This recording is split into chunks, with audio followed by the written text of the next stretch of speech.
ready, get stronger, move better, live longer. Be robust. What there? My question for you today is how often do you get asked by people, like by patients or by people around you, friends, community people and all that, can you help me with my problem as far as, is it could be pain, what? We definitely get asked a lot about, can you help me? What can physical therapy do for this? There's definitely a lot of issues or musculoskeletal problems from elbows to shoulder, back pain, neck pain. Literally every part of the body. How can physical therapy help?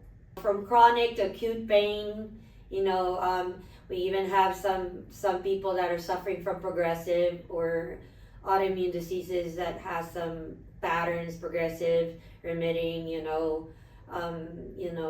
exacerbating, things like that. Anything that deals with problems brought about by muscle inefficiency or skeletal problems, pain, or combinations of those things. Even neurological, throw in some nerve pain in there for bigger things like neurologic, like stroke and injuries on our central nervous system. So wide range.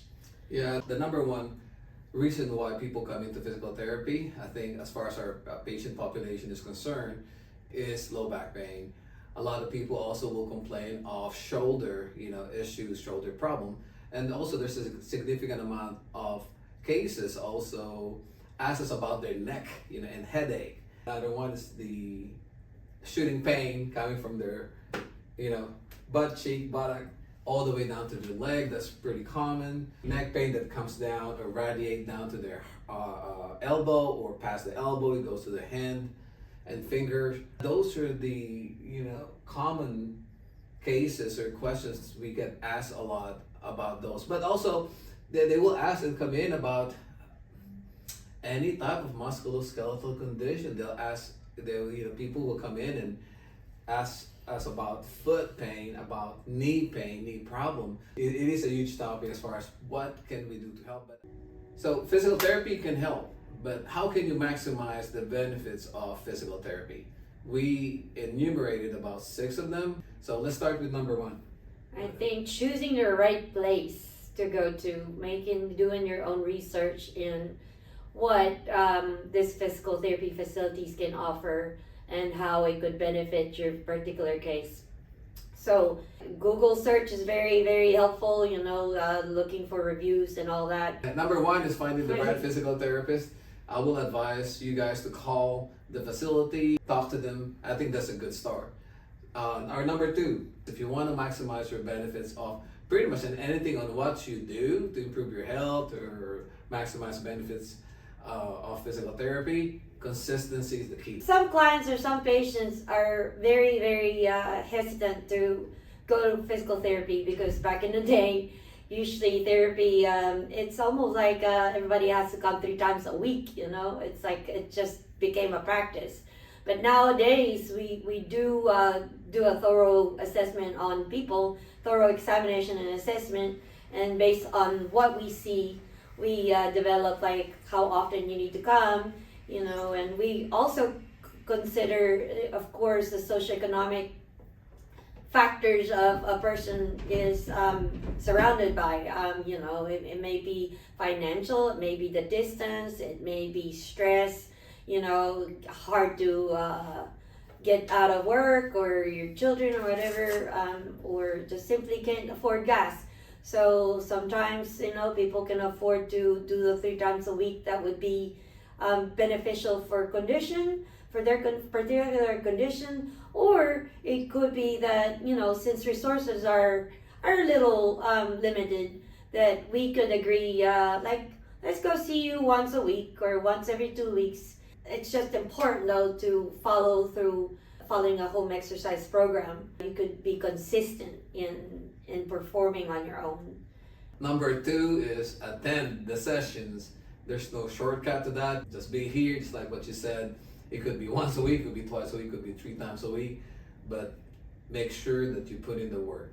Number 3, it's definitely doing your homework is the home exercise program. Whatever your physical therapist prescribe you, you have the responsibility to follow through at home. One thing that I could say about home exercise program, just because you were given a home exercise program doesn't mean you don't have a say to it. In our facility, we do have a home exercise program that we email to our patients, and you can also get a hard copy.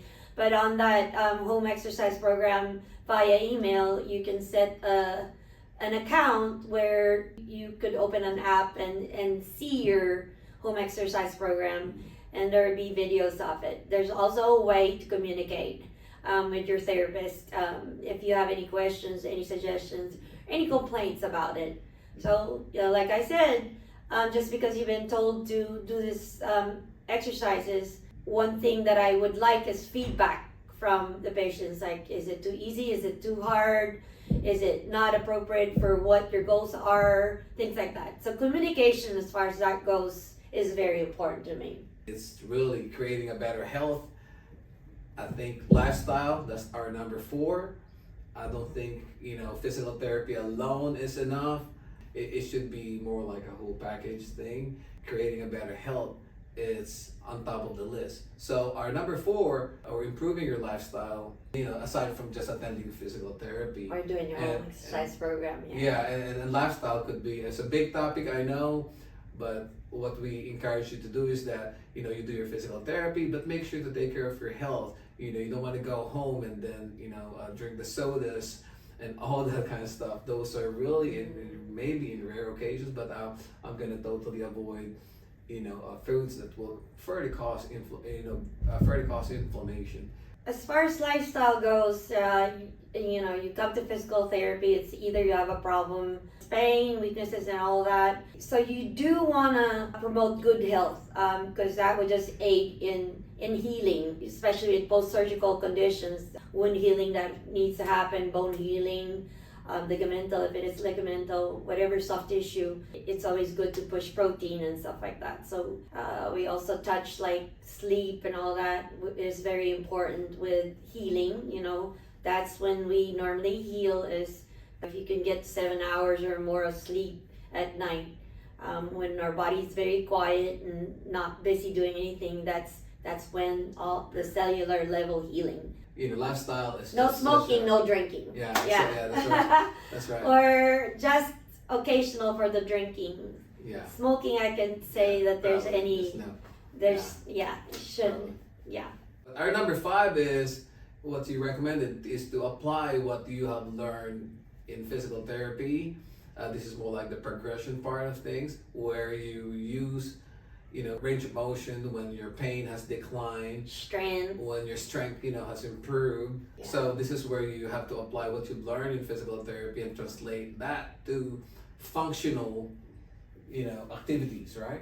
Yeah, you're gaining all those range of motion, strength, endurance, and all that. Put all those things together and see if you can challenge yourself in a more complex way.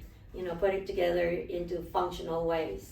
Not been able to garden, for a little while, and now you can bend over and you got the strength to get back up, or to sustain, the bent over position. Just basic stuff like, you said about your patient who couldn't bend over and put on his shoes, and when he bends over, he was leaned backwards because of some limitations, and trying to do the functional activities, like whether it's tying your shoelaces or picking something up on the floor, or it could be more like a more advanced activities, just like pose of ACL and going back to running or water skiing. Not being scared of trying to do those things that you might have problem before or difficulty with, and now your physical therapist is trying to encourage you, or we're trying to encourage you to actually engage and you get your go signal, go for it. Micro dosing, whether it's walking or running, you start somewhere, right? So you're gonna have to start there.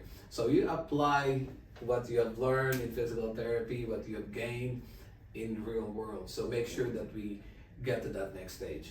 One thing that I tell my patients is, like, you're only good at what you're doing or what you're practicing. If you don't practice, you're not going to be real good at it. So Yes. yeah, so applying, learning, practicing, and pushing, meaning making it more difficult as you get better at it. Just that's how you progress, and that's how you get good. Awesome. Yeah. The number 6 is This one could educate yourself. Yeah. educate yourself. Educating yourself don't have to be the last thing you do or the first thing or in the middle. I think when we have clients or patients that comes, make them curious is what I always like to tell my patients. My job is to make you curious about what's happening with you and what could be the mechanism of what's happening. Your job is to be more curious and to be more like, you could ask us better questions, you could be suggest more things to us, and we could collaborate a little bit better that way when you do know more about your condition. Yeah, it also opens up for more discussions and that kind of stuff, and you're meeting the goals that you set for yourself. I think in conclusion though, physical therapy doesn't have to be a passive thing. Yeah, and remember, it's not about what I can do for you, You have to ask for yourself too, what can you do for yourself? We encourage you that you are a lot more powerful, you're a lot stronger than that. We're here to be the vessel to help you, so we both can work together and achieve that desired results that you're looking for. So yeah, let's get strong, let's move better, let's live longer.